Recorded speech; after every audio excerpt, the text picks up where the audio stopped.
Hey, this is Dr. Drew, and you are listening to This Life with Bob Forrest and Dr. Drew. Here we are.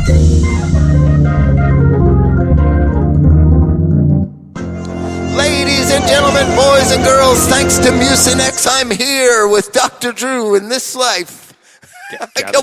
Gather round. Gather round the iPad. Okay, there we go. I can't even think. I'm on all kinds of medicines. Don't even say that around me, Bob. It makes me nervous. But remind everybody, a little bit of business, get out of the way. Don't forget our Hydrolite friends. Click through the banner at drdrew.com. Use that code DRDrew18. You get 30% off. And that, of course, is a hydration product that I cannot speak highly enough of. And our friend, if I use Hydrolite it would with help this you right horrible now. chest It cold, would help you. Well, Susan will get there's some right over there. I'm going to have you use some, okay? it won't make more snot? No, it doesn't work like that. Okay. You want to keep I volume. have all please. kinds of scientific things Volume that make no please. sense. Also, our friend at Tox Protect, the Genotox, it's a cheek swab, so you can check the DNA and compare it against the urine toxicology, so you know you're getting that person's urine. And our friends at True Niagen, which is a product that How great of a thing is that? an AD product that I take myself. So there. You know what? If that product existed when Tom Sizemore was going through parole, he'd be in prison for life. Because he was giving somebody else's urine with the Wizinator. Yeah. Legendary thing. We'll tell people what that was. Do you remember that I wrote Yes, his book? I know. Okay. That's, All right, that's so- what made me think of it. That means The woman who brought you the Wizinator biography. Hey. Anna David is our guest. She's a New York Times bestselling author. She has written many books about sex and relationships and recovery. She currently runs Light Hustler, a company that offers writing and performing workshops, ghostwriting services, and accountability group. Yeah, we got that. And a podcast, a Light Hustler podcast, which you have been on Yes. and Bob has not. I'll be But on it it. will happen. And Anna speaks all over the place. You can follow her at annadavid.com or at Anna David, 2 N's in Anna. Anna B. David. Oh, I didn't see that. Mm-hmm. That's confusing. And the website, though, is Anna David. Yes, Okay. it is confusing. Yeah, that BD, my eye doesn't pick up the two together. It's weird. Look at what's coming in, Drew. You're Valhalla. My coffee, I'm fantastic. Oh, I'm so my excited. But let's do a little Don't talk. help her, Drew. I'm doing a show here. I'm doing a little. Let's do a little Sizemore for a minute, shall we? Oh, yeah. So having you, every time I see you, That's I all think you think of our of. buddy. Yeah, same with you. And, you know, I never got to see the Wizinator, but I heard all about So you it. buy a fake penis that has a bladder on it that you can use. And he got away with it for 2 years, correct? Yes, and the crazy And thing. they sell them. They sell skin tones. You match your own skin tones. I know, with the but right Wizinator. But I don't think it's for what Tom used yes, it for, yes, is it? yes. Oh, you thought it was a sex thing? No. No, Well, it's- yeah, you never know with him. No. No, it has a Could have bladder. been dual purpose. No, it has a bladder, so urine comes out of it. But You put didn't somebody he else's- invent it? No. No. It's been around for Well, years.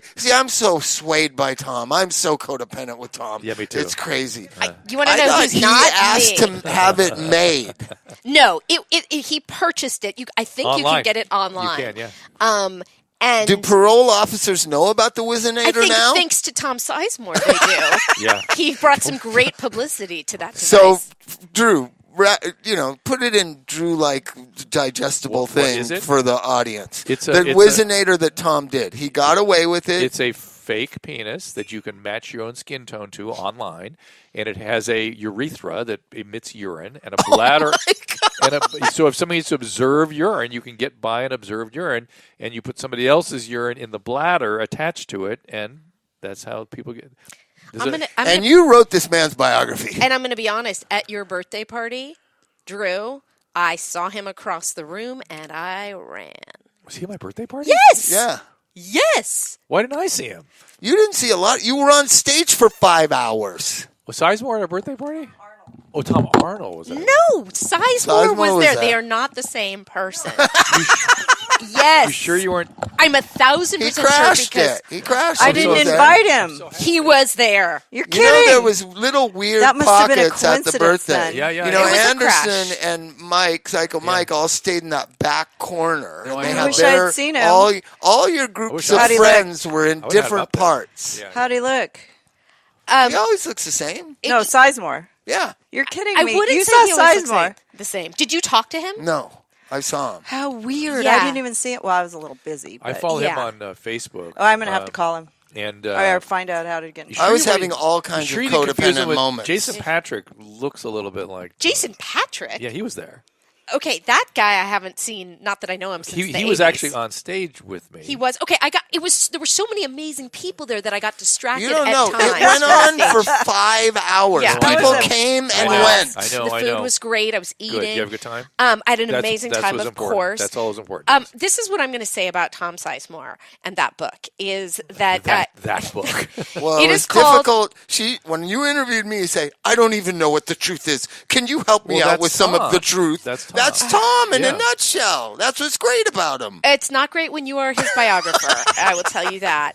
And most of the people in his life that could corroborate everything were not on speaking terms with him. Oh. So I basically was like making amends on his behalf in order to get people to talk to me because because everything's a half truth.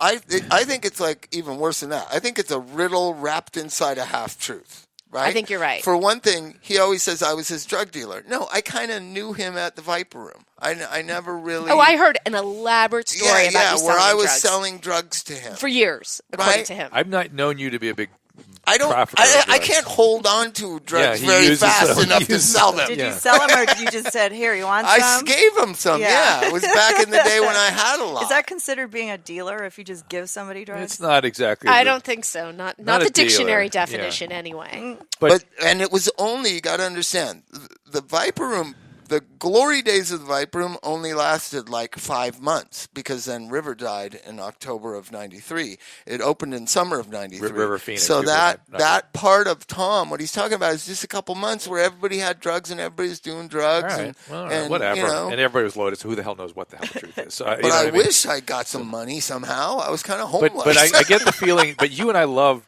Tom Sizemore. I love him. I get the feeling Anna doesn't share. No, our she love. does not care for him. I'll tell you two things.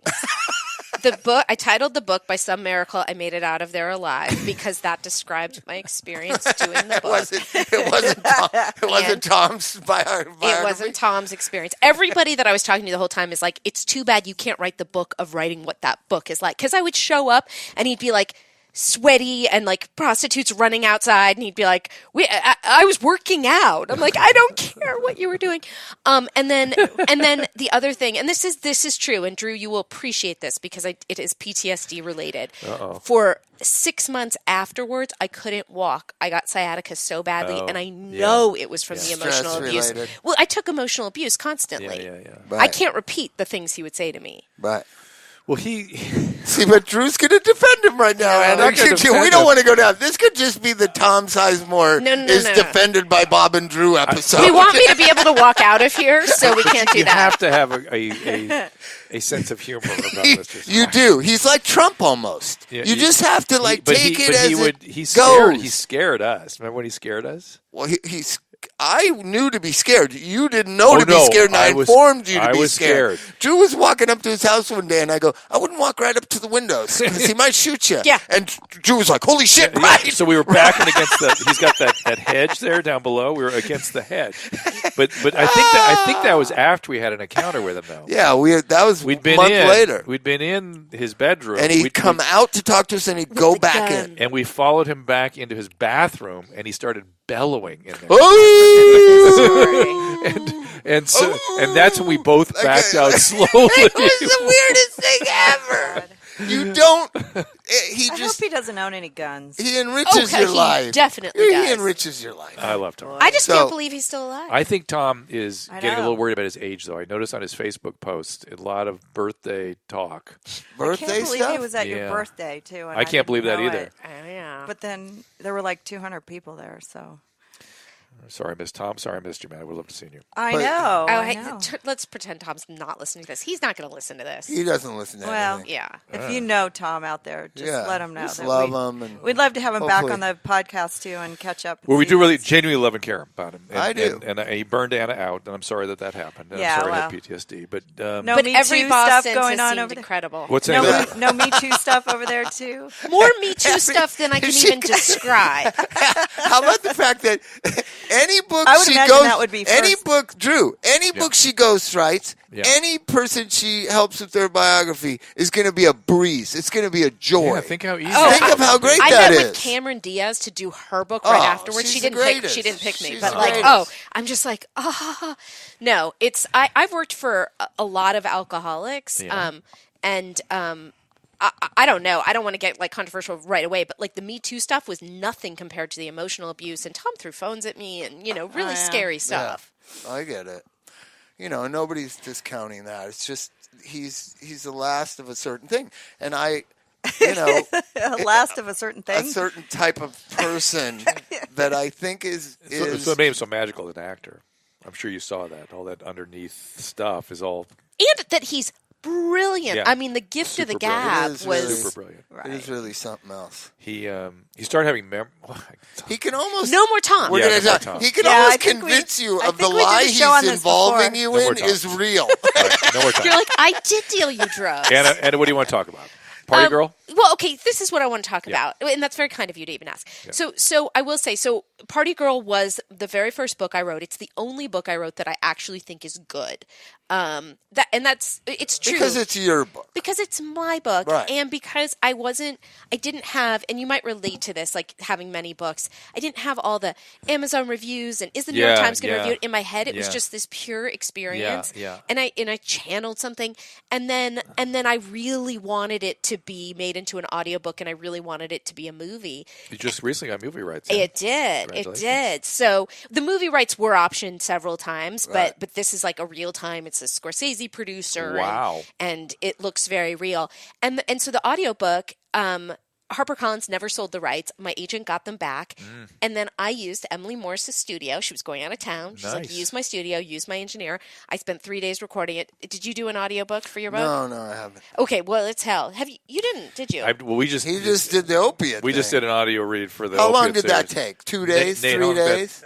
7 hours, something like that. 7 hours straight through? But 2 sessions. Yeah. But my book Cracked, I was in a real audio, real setting for that with a real producer on me. That's the book you did with Todd Gold, right? Yes. I love that book. Yeah, you did an audiobook back then? Mm-hmm. That was so long ago. So cutting edge. So yeah, but it came out on cassette. Was it really a cassette? Probably. I don't know, CD. But certainly wasn't on the interweb. Yeah, the interweb. No Audible.com. Al Gore hadn't invented the interweb yet. But so the thing that was really nice about this is that I really wanted this dream to come true, and the dream came true because I took control of it, and I recorded it, and my friend did the cover, and then it came out, and that it makes me really happy. And then those movie rights sold right at the same time. But you read it? I read it. See, I've just never wanted to do that. I wanted somebody else to read it. I get that. I get that. Johnny Depp. I want Johnny Depp to read it. Let's make that happen. Right. I did Hard an to get intro a hold of to. So he's a little isolated. I did a Doug Stanhope, who I'm now friendly with. You love him. I love remember Doug this. Stanhope, and we were. He didn't love you. He didn't love me to begin right. with, and we made friends. And about a couple of years ago, I got a call from him like, "I want you to write the foreword to my book, his book." And I thought I was being punked. I literally thought that somebody's pulling this off. I mean, my first reaction was, what about your friend Depp? Don't you want him to read it? Get Johnny Depp to read it for you. Yeah. Because he's very close with Johnny Depp. And no, he couldn't. His same reaction you had, which I can't quite get him. Mike going to, it's hard to get.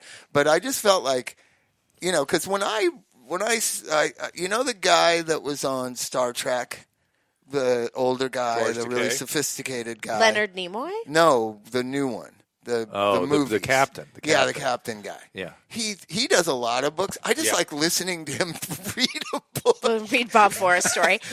Like somebody like that. And then I took drugs and then I was off. Most people do not read their own books. And in fact, these audio authors have huge fan bases where if you get a popular audiobook author, then you can attract their fans too. It's a whole thing. There's so many weird little things like that. Okay, so I thought that her book, Party Girl, which I'm holding it up now, was a great book. It really was. Let me see the cover.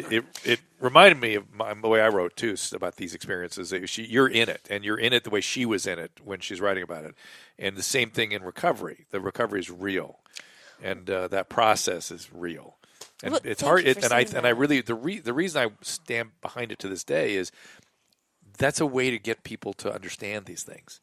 have them narratives and firsthand experiences and hope. narrative stories. Well, the best part of the recovery thing is I'm still alive. Yep. Well, but here was was my thing: is I was a huge fan of recovery memoirs and permanent. Which ones? Well, Permanent Midnight. But is Jerry, a classic. Jerry. But most of them are Jerry invented it. But most of them they're war stories usually. But the thing is, I always No, but it's so except for- identifiable. When a junkie's really being honest, Yeah. I it's remember very being human. high, living in my car, reading Permanent Midnight, and thinking, oh my God, I meet at the same McDonald's to meet the dope man. Right. You know what I mean? It's so... And You ever your next- read Permanent and Midnight? his next thought was, how cool. Right. I'm so Right, cool. totally how cool. It's not the intent of Anna's book. It's for you to feel cool about No. But I will say, except for Permanent Midnight, all the recovery memoirs I read, they got so boring when the person got sober. Yeah. Exactly. And- That's what I'm talking about. And so I felt so surprised by recovery being so different than I expected it to be. I wanted the recovery part to be the fun part. Yeah. So I specifically did a novel and not a memoir against my agent's advice.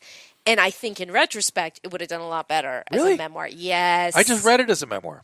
I know. HarperCollins invented a new genre. They Yeah. called it reality fiction. Didn't a million little pieces blow that whole thing Yeah, up, mine right? sold the week that scandal happened. And he's a friend of mine. He wrote the intro to one of my books. Wow. That is a real book. When I read his book, because that was, remember, we had to have a group at Los Encinas because all the clients were so disillusioned. We watched the Oprah interview, and I remember walking out in the nurse station going, she's just crucifying him. Yeah. This is awful. Why did he sign up for this? Yeah. He should have just said, listen, people thought I'd make, people would read it more if it was thought of as a biography, as a memoir. But you right? know how scandals go. It was just this. The way she he describes ambushed him. the way he describes Hazelden, only somebody who had been there and felt those feelings could have written that. And you don't even have to have pliers to pull your teeth out. I've just wiggled my teeth out with my fingers. That whole thing that's a lie, I don't know if it's a lie, but I know that our teeth just fall out. Yeah. That part was a lie. I'm sure he saw a girlfriend have her tooth fall out. But, it's really hard to predict what is going to be a scandal and what. Have you ever read Have You No Shame, the John Ronson book? No. You would love it. As someone who has been unfairly shamed, Yeah. I require you to read this book. Okay. Well, order it right now. I swim in shame. What's wrong with shame? But that Twitter outrage that just has nothing to do with, where you can just stumble into something. You're one tweet away from your career being destroyed because self-righteous.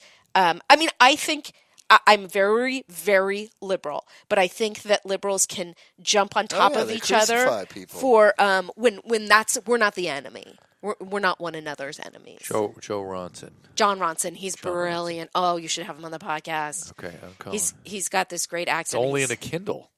No, I got to be able to do it. I listened to it. You should listen to it because right after listening to read it. Party Girl, Bob, you should listen to. right. You should listen to. So You've Been Publicly Shamed. So since the using is depressing, can I just fast forward to that exciting recovery part? Yes, you can. Well, the truth is, I had gotten sober and I got a job at Premiere Magazine. Is it So You've Been Publicly Shamed or Have You No Shame? Sorry, it's called So You've Been Publicly Shamed. Okay. And there's another book called Have You No Shame? Yes. That's not by him, though. No. And he has a bunch of other books. He has a book called The Psychopath Test, which Tom Sizemore could pass. And he has a bunch of other books.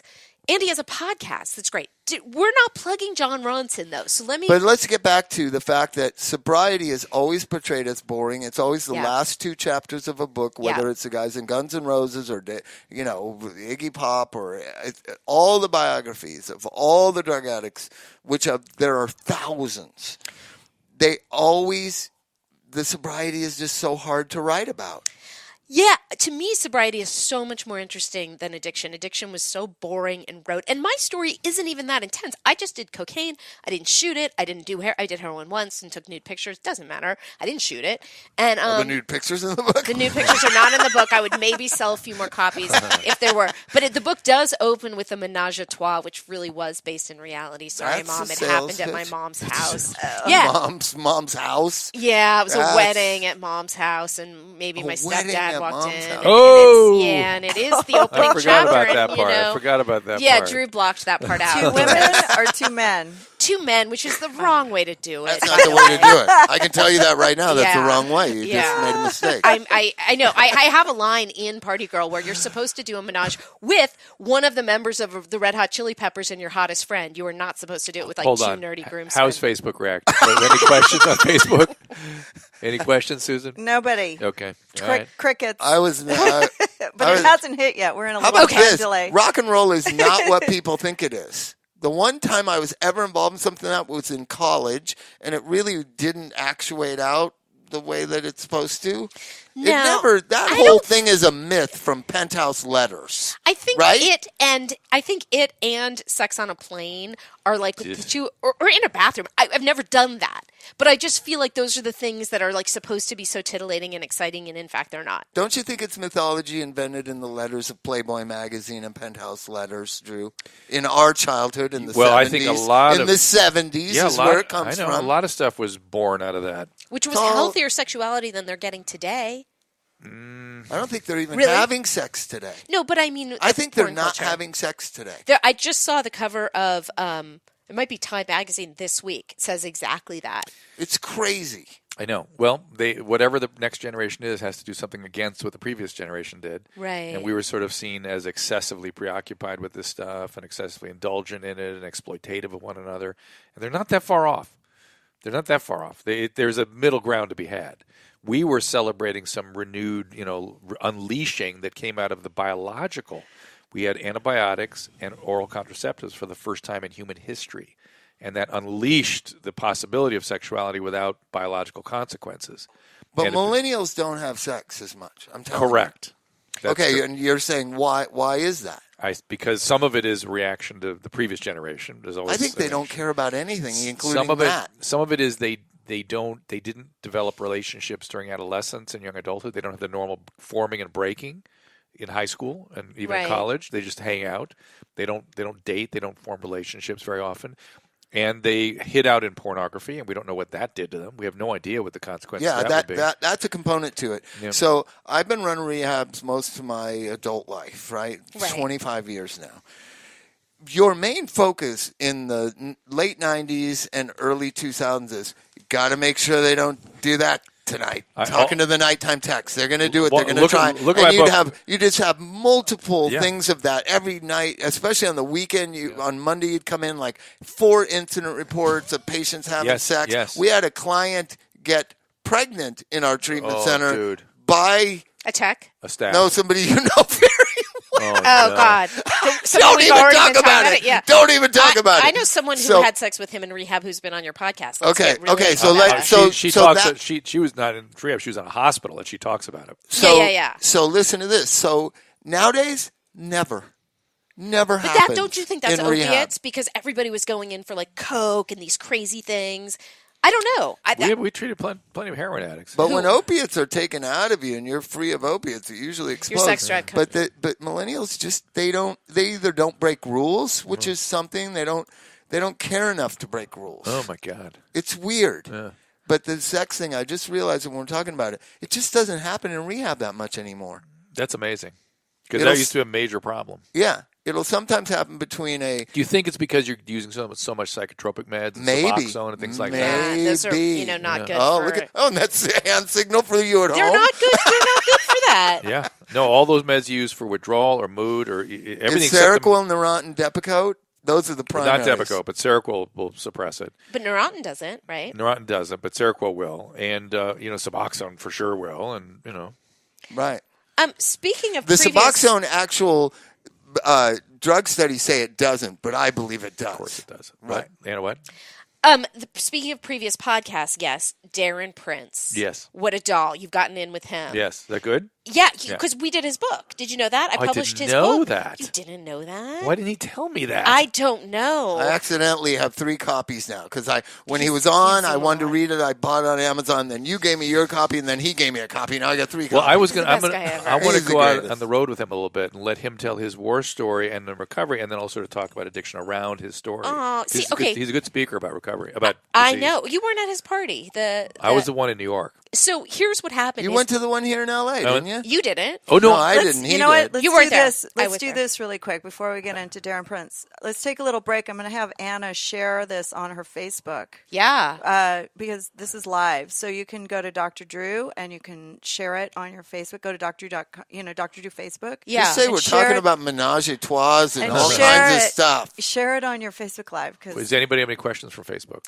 not yet. Is Bert still watching? No. Oh. Bert left. It's always hard because Howdy doody. Wait, Susan, do I go to Drew's page to Dr. do it? Drew. Yeah, just Not, Dr. not, Drew. not the one, my public one, though. Yeah. Yeah.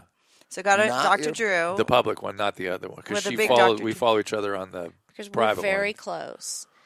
26 watching. We've got some people. I know, but we can get more if you post it yeah. on your Facebook Live. Okay. I If want the them to three know of us you're went here. to Vaughn's, we'd have 26 people watching. Come on, people. You know what? Why am I not a bigger draw? That now I'm going to get sad. Well, because we so just you did pay a attention to stuff podcast, that doesn't and matter. sometimes people They burn out Yeah, as the day goes they'll on. come Okay, back. that makes me feel better. We need your share. people. That's how you share. Okay, share Um, it and just click it, and so it goes on your feed. Share to a page. No, Jesus, not this page. You know what? I'm going to tell you something about what to focus on. Yes. It's important. Let her Yes. finish posting, Bob, and then we're going to take a break. Okay. Well, if you're dealing with addiction, finding treatment is difficult. It's hard to navigate what's out there. The truth is, every patient's needs are different and constantly evolving. I've had the pleasure of vetting True Recovery in Orange County. They realized, of course, that effective care can't be one size fits all because they're reputable and they care about their patients. So, of course, they're going to be highly individualized. They have developed a comprehensive range of treatments that can address all the facets of drug and alcohol addiction. And True Recovery's master-level clinicians maintain small caseloads, allowing them to truly personalize their care and get involved on a connected level, which is what the key to recovery is. They offer individualized treatment plans from residential to outpatient, and again, always with the holistic approach and focus on accountability. As patients become ready, True Recovery offers assistance with life and coping skills, school and vocational coordination, as well as community reintegration support. We hear this all the time where people get recovery but then don't know how to live. They don't know how to get out into the world. Well, True Recovery helps with that. I've spoken with True Recovery's medical director and was impressed with their range of therapeutic modalities and psychiatric services. This experienced team is well equipped to manage patients at all levels. To request information on how True Recovery can provide you with your personalized care or for that of one of your family members, go to drdrew.com/true, True. That is drdrew.com/true, True. We're back. So here is what I was going to say is about a year ago, I get this email from this guy. He's like, I want to be a recovery advocate. I'm a sports agent. And so he comes to LA and I'm suspicious and think like this guy, there's no way this guy is really who he says he is. So I invite Ryan Hampton. Do you know Ryan? I do know Ryan. So I invite Ryan. I say, there's this sketchy guy who's, and so Darren walks in and he's like, Dennis Rodman this and Magic Johnson this. And he's so nice. And he says, I want you to write my book. And Ryan says, before she does that, can you have Dennis Rodman follow me on Twitter? Okay. And so Darren leaves and I go, why'd you ask that? And he goes, oh, it's the first way to prove someone's full of it. If they can't get someone to follow you on Twitter, then they're totally full of it. And he goes, oh, Dennis Rodman's following me on Twitter. And so then Darren asked me to publish his book. And so Kristen McGinnis, so we do that. That's the publishing part is Kristen McGinnis interviewed him. We did the book. I, got the cover and we published it. It's a great book. It's a great book. It's great. And we did Maybe not you and I know. should do the Celebrity Rehab book story. Oh, that would be good. Annie, want to do it? Yes. Yeah, there you Would go. die to do it. You wouldn't believe what went on behind the scenes there. Can you do that? Why haven't you already? Well, because I didn't think of it till just now. I know. There's such great stories. So My Shelley, Krana's watching now. you love Shelley, right? So Shelley is a friend of mine, and I know we're trying to cast this nurse. It was actually described as a nurse. Yeah. And nurses are, Boring. Boring. Yeah. Yeah. So and Sasha, who it really is based on, wouldn't do it. Right. Right? So I go to lunch with Shelley and her husband. And I'm like, oh my God, she would be television gold. Okay, but do you want to know something weird? I don't know her. I know the husband. They're not married anymore. Yeah, they're not married He was anymore. my computer IT guy. Oh, you're and kidding. so from his perspective, he's like, my wife Joel. is going into me. And I was like, I know Drew. I love Drew. And so I saw it from that All right, so perspective. let's meet with whoever we have to meet with. Yeah, let's and do it. Do a couple sessions, probably individually and then together. Yeah. and let's do this thing. Really? Yeah, 100%. You guys heard it first. Is this better than a contract? Celebrity Rehab book. Yeah. So does Rodman follow you too now? He does. And he retweets me occasionally. And I have this insane picture that we took at Darren's party where he's holding my head like it is a basketball that he's about to throw into a basket. He's so big. He's quite big. I like him. See, now you love him, right? I Dennis. wouldn't go that was the only time I've ever met him. Okay, well, I have the same feeling for Dennis Me I too. have Me for too. Tom. Yeah. Yeah, I could see that. I And could they're, see they're that. like lovable They're human fuck-ups that beings. you They're need human to beings. protect. Yeah. I would feel for Dennis Rodman's ghostwriter if he had one. Oh, yeah, he probably has. Of course he's written books. He's multiple. actually doing of pretty course, well right now, he's too. a multiple, He gets multiple bored. books. When he gets bored, he loses focus. Yeah. Nothing makes me happier than telling him, just repeating to him, Dennis. Here's two words that are now being discussed in the same sentence. You ever imagine this? Nobel Dennis. Yeah, Dennis Rodman, Nobel Peace Prize. How crazy is that? Yeah. He just goes, no. He thinks so that's so funny. But He loves yeah, seeing let's Drew. do it. Okay, we're- done. Yeah, Should we done. start right now live? Yeah, so Shelley. What's the opening? The opening is- Shelley Is Tom Sizemore quits. bellowing? Shelley quits on day 4, I think, and Drew had to walk with her around the park. She around locked herself in the bathroom. She was like, we were up for it. You know, me and Drew knew what was going to happen, and Shelley had no idea We're what going to was have going to Bai Ling happen. here later today. So Oh. how about when Bai Ling was up on the roof of the... Oh, you can interview her today right away. Do your yeah. first interview right There you go. You can She do and I are Bai Ling. Facebook Start right friends. away. I remember I was on the set one day. I didn't know you as well as I do now, and you were doing your KABC show on Yeah, the and set. we This were was doing season it in 2, the, in the trailer. trailer in the back. in the trailer, and I remember Yeah. we Where walked the in. saddest moment of my addiction treatment life happened in that room. If In you that remember. trailer? What Yeah, happened? when Dr.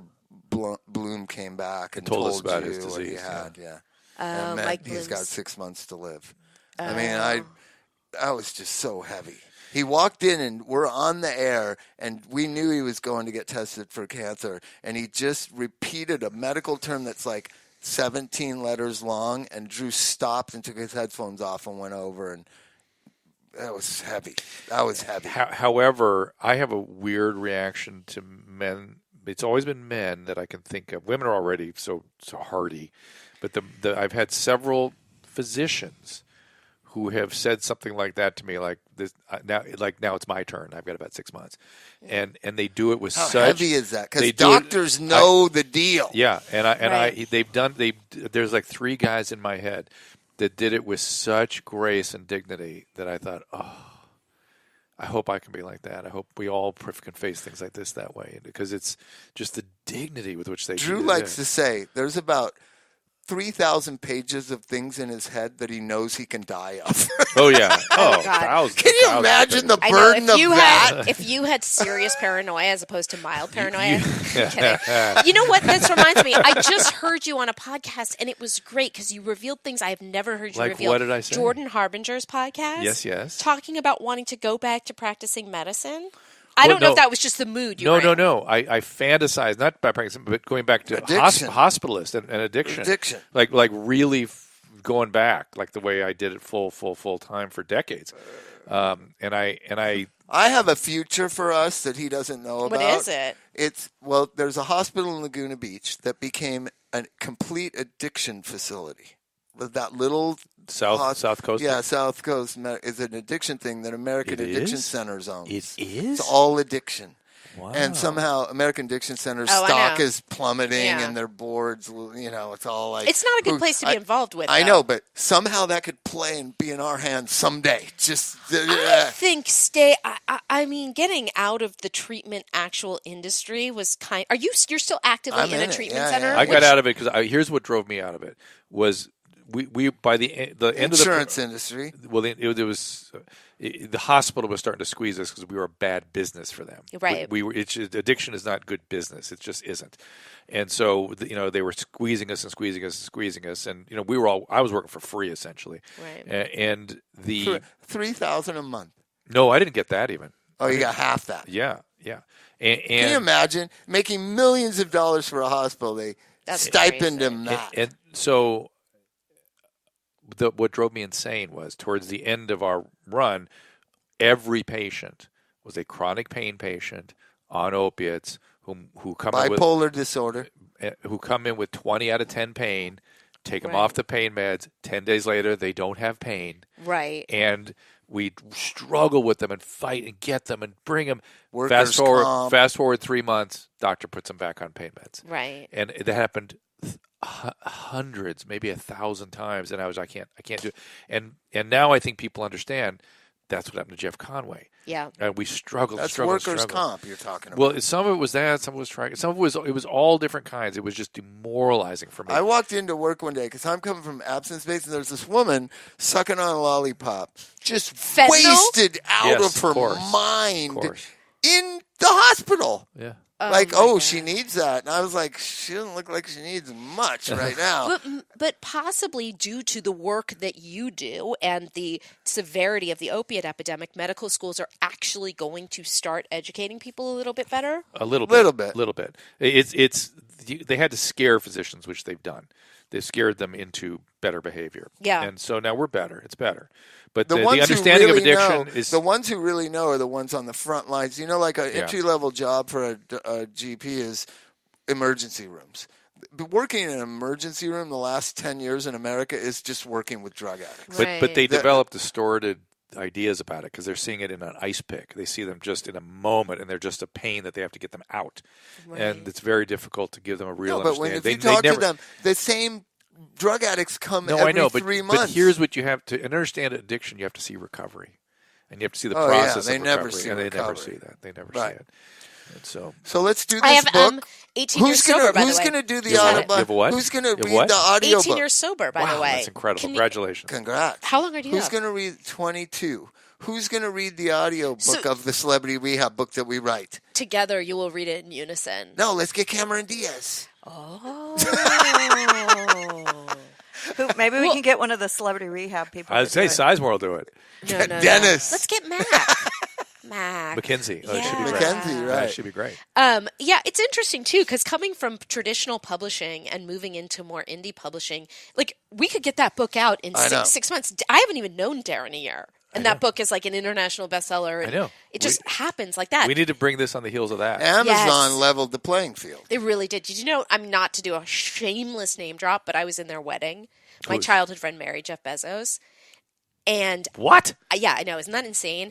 We were living That's in New York crazy. right after college. She meets this guy and she really likes him. They get married right away and we go to their wedding, which is in Florida. It's a tiny wedding. And then she's like, you're not going to believe this. He wants to open a bookstore in like Seattle. And everybody feels so bad. She was my childhood. Everyone feels bad for her. Oh, yeah. I love this story. And then I am really excellent at almost strategically losing touch with the people I know that become huge. I have a friend that everyone he befriended in the 20s became famous. Okay, Everybody. how about Matt Damon? Yeah, I was I like know. my college boyfriend. I know. Like, oh, he's really talented. He's really talented. I was like, yeah, right.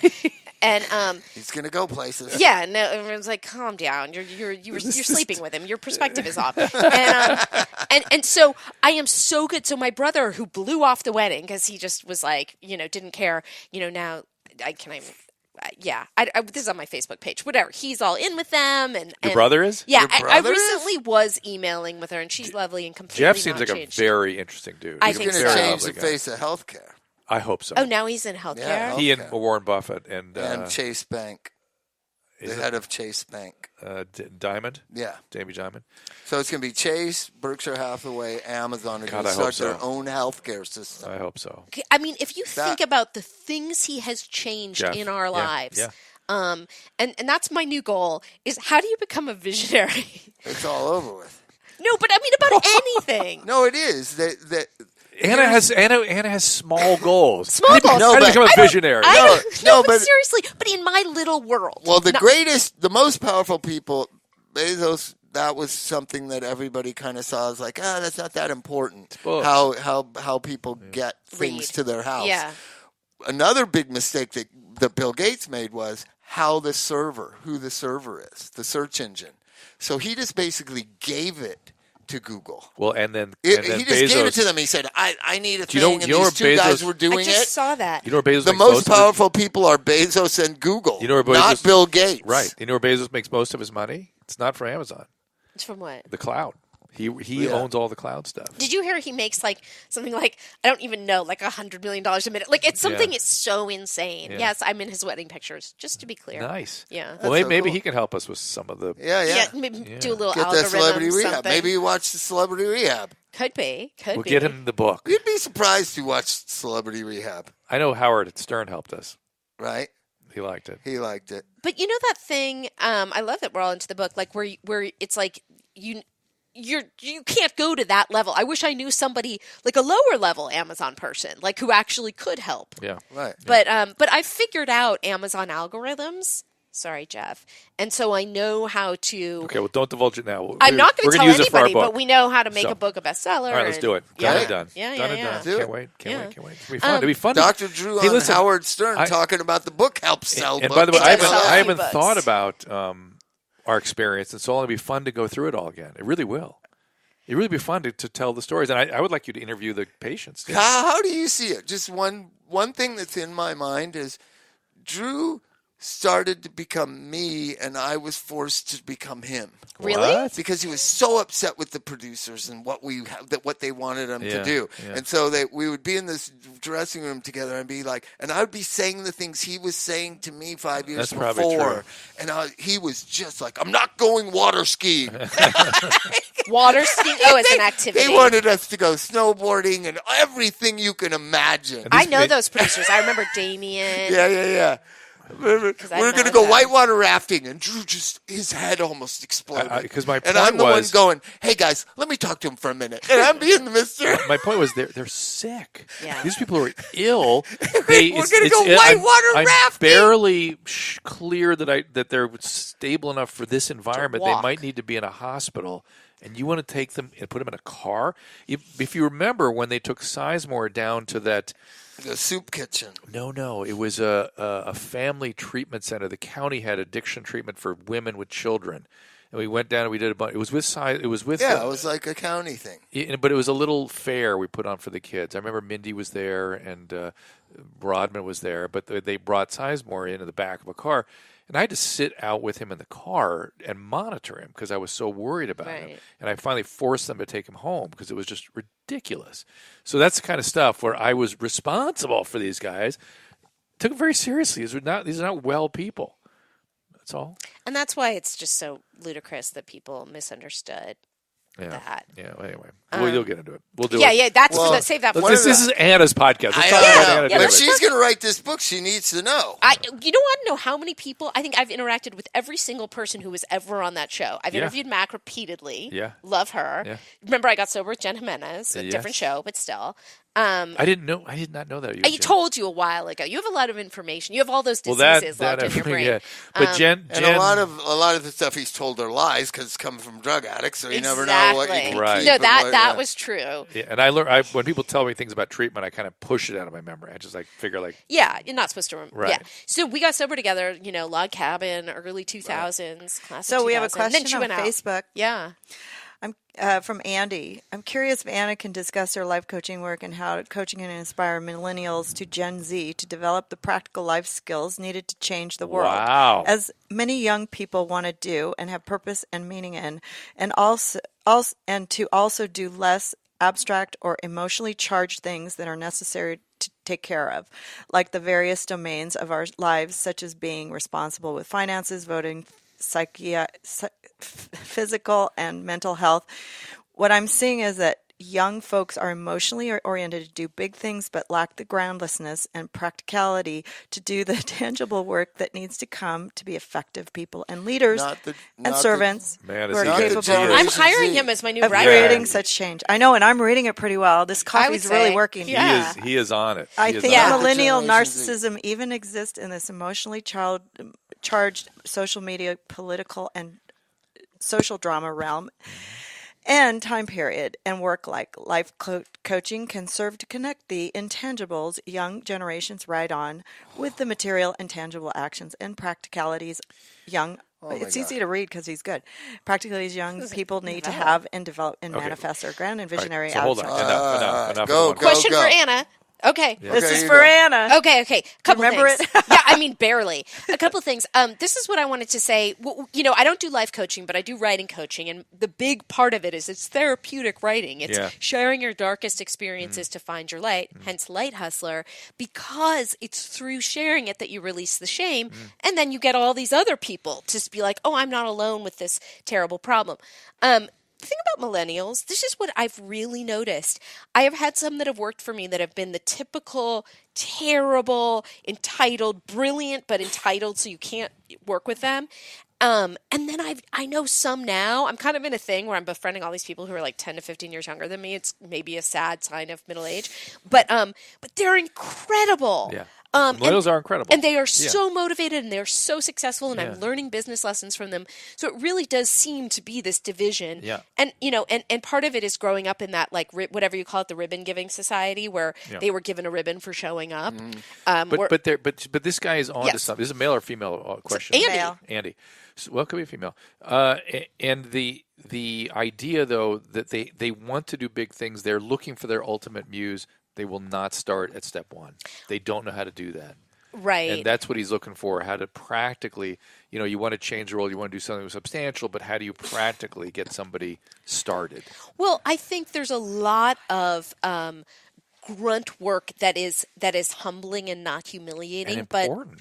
And that you have to put it in, because the people that sort of magically, especially these like tech people who seem to be 24 and multimillionaires, the fall There's comes. not as many of them. That's a myth. Well, there's not a lot of them. Having known some terribly successsible people, I will say that, It's 1,000, but that example gets used about millennials. There's 1,000 of those guys. Right. Or gals. And there's more. Millions who don't know the basic fundamentals of things. And I give this example is the ones that are good will sign up for the grunt work, but they don't know that the grunt work, how you do the grunt work, is how you get to the next level. But they don't understand that, and they will never get out of the grunt work. I think that's a really good point. Well, now wait a minute. You're making 2 employ points at once. Hundreds of but millennials. Why won't they get out of the grunt work? Because they don't do it well enough? They don't do it. They don't know how to do things excellently so that it benefits. Work smart.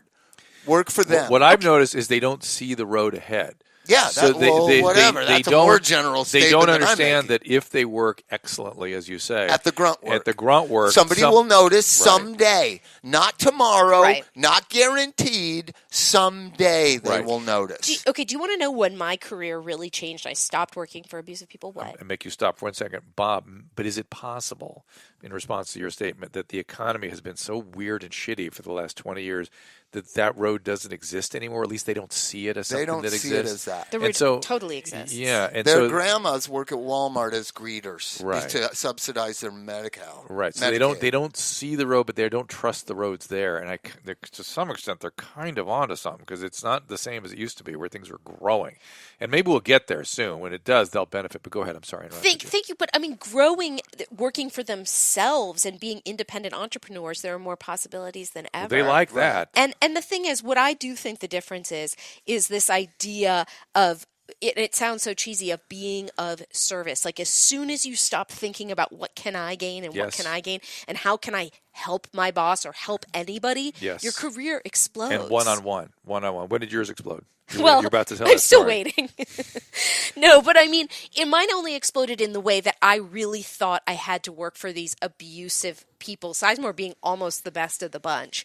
And I really... Never met Harvey Weinstein? Yeah.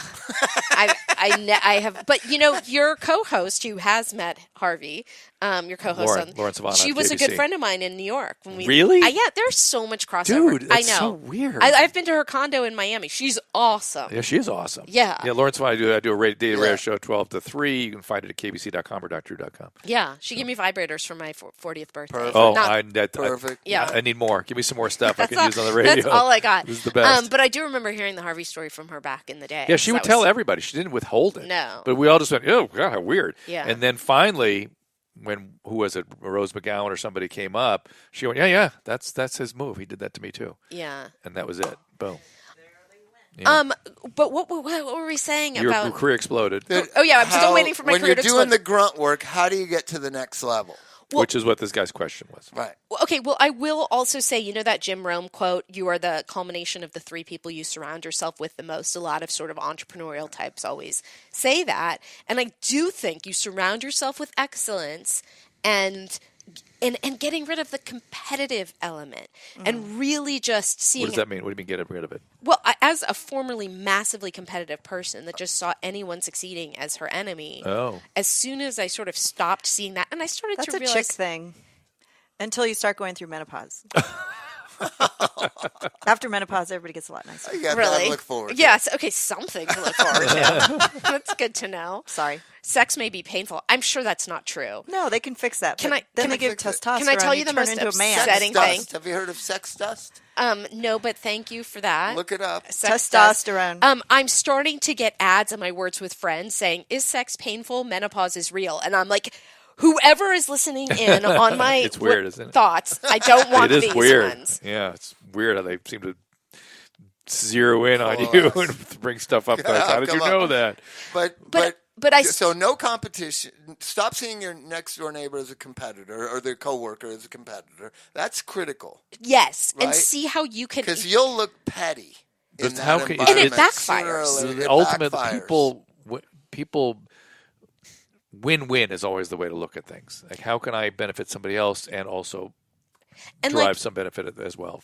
My friend Joe Polish, who you will love, who I work with a lot, and he's working in recovery, is life gives to the giver and takes from the taker. And I think that is just, it's a cliche, really? but it's Trump's so true. President of the United States. How does that philosophy work? There are exceptions, but I will say misery is its own hell. That is not a happy man. Like, I want to be happy more than I want to be president or successful. That's interesting. Interesting. Well, and I think that's the other thing. I don't think happiness crosses his mind. No. Right? Right. I don't think so. It crosses my mind a lot. Yeah. And by happiness, what do you mean by happiness? It's a great question. I think it is understanding that nothing outside of me is ever going to fulfill me. That's a Cubby thing. But that's the truth. You heard that from Cubby. I didn't. I've never heard him speak. I did. He was around right when I got sober. He was right there. Every Sunday you saw him. He was at Sundowners a lot. That's true. So Cubby, great writer, Hubert Selby Jr., was this Buddha, Zen Buddhist of 12-step world, right? Okay. He passed away about 4 years ago. Huh. He says this thing. I see him speak, and he says this thing. There's nothing that I've realized. What sobriety has really done for me is made me realize that there's nothing I want that I don't already have. And I was just like 2 years sober. I'm like, because I want a lot of shit. I don't know what that means. So I'm at lunch with him about 3 weeks later. I go, Cubby, you said something about there's nothing you want that you don't already have. Is that the feelings involved in attachment? And he goes, nah. And I was like, what is it that you're describing? So do you just realize that it's wholeness or abundance or whatever that you're wanting by getting this gal or this house or that you're talking about? And he goes, no. And I said, well, what is it? And he goes, for you to figure out, Robert. Uh-oh. For you to figure out, Robert. Look you I love stuff like that. And what did you finally decide? Still figuring it out. That I think we're all chasing our own tail with material wealth, and it's family and our children and our friends that really matter. So the fire. And what house you live in, you're not going to remember. Well, yeah. That's another thing that I learned from another mentor of mine, which is he has this amazing house, and one time I said to him, "What's it like to own this house?" And he goes, I can't think like that. I just think like it was built by this one guy. Then I bought it from this other guy who got it from him. I'm responsible for it now, and the house itself is the magnificence. And the house will be owned by somebody else when I'm dead and gone. Wow. That, I started to think, it's people that matter. It's who lives in the house that matters. Okay. Yeah. So let's take it. I think America has forgotten that it's who lives in the house that matters. Absolutely agree. That relationships have become... We need a new American myth where relationships take center stage, I think. Yes. But let's get back to the millennial who's the one suffering. No, but let's talk about the next generation. He was talking about Generation Z or whatever they're called. Well, he asked about that too. They're way better. Yeah, I think they stopped giving the ribbons out. I think and you're seeing the repercussions. 17, 18, 19-year-olds are amazing. I think. We haven't really seen them yet. But so if you were to coach that kid. Okay, if we had to break down his question to one thing. Yeah. What was it? Let's see here. Kind of running out of time. Okay. And we're getting into the good stuff with you. Okay, good. I like that. I did want to say one thing about happiness. Yes, please. That I believe it's that Buddhist idea of equanimity, which is that you don't attach to you don't attach to pleasure, and you don't run from pain, and you just try to kind of be in the soup of it. I'm going to print out this whole Kinda thing deep. so you can It's read not a biological fact. Not my thing. It's not your thing. I agree. You like pleasure. No, I think pleasure should not be a major consideration in happiness. I think I've said this before. There's hedonic happiness, which is pleasure, and you were perfectly happy when you were slamming heroin sometimes, right? I wouldn't call that happiness. Right. So for me, happiness is more about It's more about fulfillment. fulfillment and living a certain kind of life, and Right. a good life, a meaningful life, and satisfaction, thriving, flourishing, those sorts of things. I'll tell you one thing I think that's my view of happiness. Yeah. But to do that stuff, it takes energy. You have to attach to things. You know what I mean? So not attaching to stuff is like, not clinging, not craving. Sense of requiring identity. pleasure. Sense of identity. Listen, let's put through it this that. way. Lots of good lives were not very happy or not very pleasurable a lot of the time. Would Jesus lead a good life? Right. Not very pleasurable a lot of times. I saw this Seneca, woman- good life. I saw this woman not very yelling- pleasurable when they cut his I hands saw off. this woman with a Jesus, like obviously devout Christian bumper stickers, yelling at the parking attendant at Northbury Farm the other day. It was the craziest thing ever. That's like, I remember at my first meeting, somebody telling me they keep an AA bumper sticker so that they won't give people the finger while driving because they don't want to be that one example. Good. That's So I good. pull up behind her and I go, I "Is dig that lady yelling at you?" And she said, "Yeah, I get it all the time." Okay, so any last website again? To get Party Girl, go to partygirlaudio.com. By the way, if you are not an Audible subscriber, it's free. Ooh. And by the way, if people are interested in having Light Hustler write and publish your books, you can go to lighthustlerpublishing.com. We'll take more books besides yours. I was going to say, Bob and Drew will be there. Yeah, Getting Light Hustler interviewed. Publishing. Let's do International Do bestsellers. you have like contracts there and Oh, everything? don't ask like that. Of course we do. Yeah, so we're gonna- super let's- legit. Like Sign us- LegalZoom, you got LegalZoom No, we got attachment. real lawyers. Sign Calm us down. up. Sign us up. Yeah. Let's do it. I got Okay. my will on LegalZoom. It's all right. All right, buddy. You live, everybody. You live. We'll see you Bye-bye. next time. All right, that's about it for this episode of This Life. Check us out at KBC in Lawrence Savon, 790 Midday Live Talk Radio, Monday to Friday. You can also tune in every day live via the magic of the internet at kbc.com. If you miss it, we've made it simple for you to find all the shows at drdrew.com, the Adam and Dr. Drew podcast, the Sing One I Do By Myself, the Dr. Drew podcast, This Life, of course, with Bob, Swole Patrol, Mike Cantho at his new health and fitness podcast. You can find us on Twitter at This Life Podcast, at Dr. Drew, Derry W, at Rehab Bob Forrest, and of course, our lovely producer at First Lady of Love. I think I know who that is. If you love this show, please subscribe and tell a friend. We appreciate it when you do. We'd love to hear your feedback as well. Send us a message. Join the email list at drdraw.com.contact. You'll also get a weekly email from us on that. While you're at it, at drdrew.com, please support our sponsors by clicking through the banners. We only advertise products that I can get behind. So thank you for supporting them, those that support us. And thank you for listening. We'll see you next time.